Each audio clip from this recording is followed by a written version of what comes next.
already have a Human Rights Commission in Bangladesh, and we know the limitations that the existing Human Rights Commission has.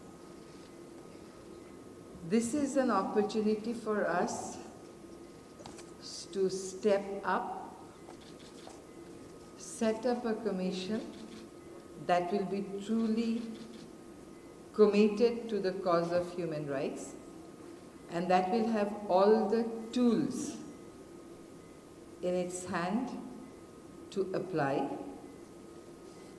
to ensure that the complex human rights situation in Bangladesh is addressed properly and gives people a sense of satisfaction.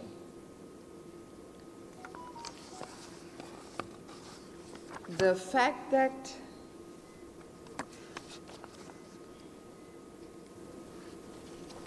a judge will be the chairperson of the commission, to be very honest, does not immediately give me that satisfaction.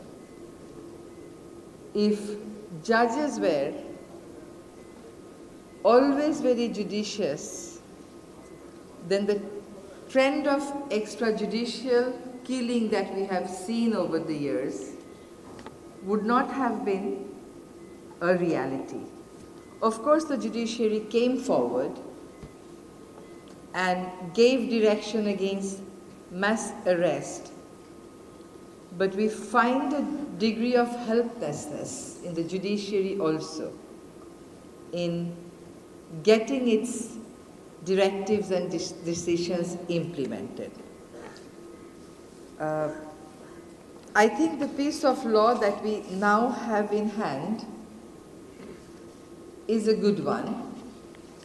It has talked about diverse functions of the Commission: investigation, recommendation, arranging for compensation, giving advice, training the law enforcement agencies,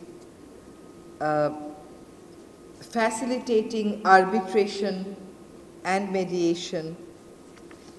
What is important for us to understand how we will capacitate that commission. Just putting some people in the chair will not be enough. There has to be provision to orient them with the soft values around human rights and the hardcore steps that are needed. I see the action points very well drafted here. We'll be discussing it and further improvising it, but the soft things have to be incorporated and thought through.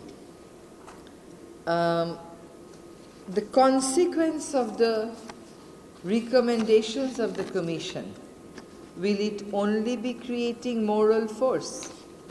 In a country like Bangladesh, creating moral force also cannot be underestimated, but the consequences actually have to be very clearly spelt out. So if there is an arbitration, mediation, what's the legal consequence of it? There is a decision coming out from the arbitration. How do we make sure that it's enforced? Because even in the corporate world, when there is arbitration, when there is mediation, they do not necessarily get implemented. A further step has to be followed. I think the draft that we have in hand, I'll say I'll tick 80% of it, but there are some areas where we can certainly improve. A definition of person should actually be included in the definition clause to include government agencies and the law enforcement agencies. That is very, very important. So I believe we are in the right direction. All the aspirations, all the grievances, and the intention to come out of that grey situation has been well reflected. And this law will actually be complemented by the police commission, by the women commission if we manage to get one, by the disappearance commission, media commission. So this will not be a standalone piece of law. So when we improvise it, strengthen its provisions, now that we are in the process of drafting the other laws also, I think we should make sure that we establish the necessary connections and the other laws are also mutually reinforcing. One last point from my side is, in addition to force, definition of person, soft values of human rights, capacitating the commission itself is also kind of evaluating the performance of the Human Rights Commission. I see a word called ombudsperson here. I don't know how that will be translated and given effect to.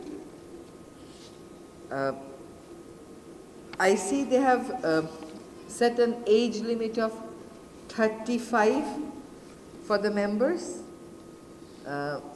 In this Gen Z generation time, I think that can also be reconsidered. So the small issues I'll definitely share in writing with the panel that will be discussing this. If a commission is to investigate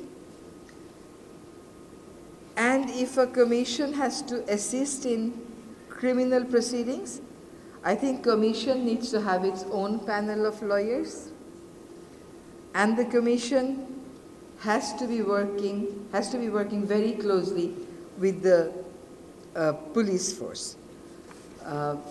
With these words, I would for now stop here. I congratulate the Ministry of Law for being very patient in dealing with very impatient and passionate people like me and Adilur Rahman. And I thank all the partners here who are unconditionally assisting the government to come up with a law that will actually be protecting people. Please do not only protect the human rights defenders. Please also protect the environmental human rights defenders, because the UN has a separate arrangement to deal with environmental human rights defenders, and the number of environmental human rights defenders being killed is actually very frightening, and their number are on a rise.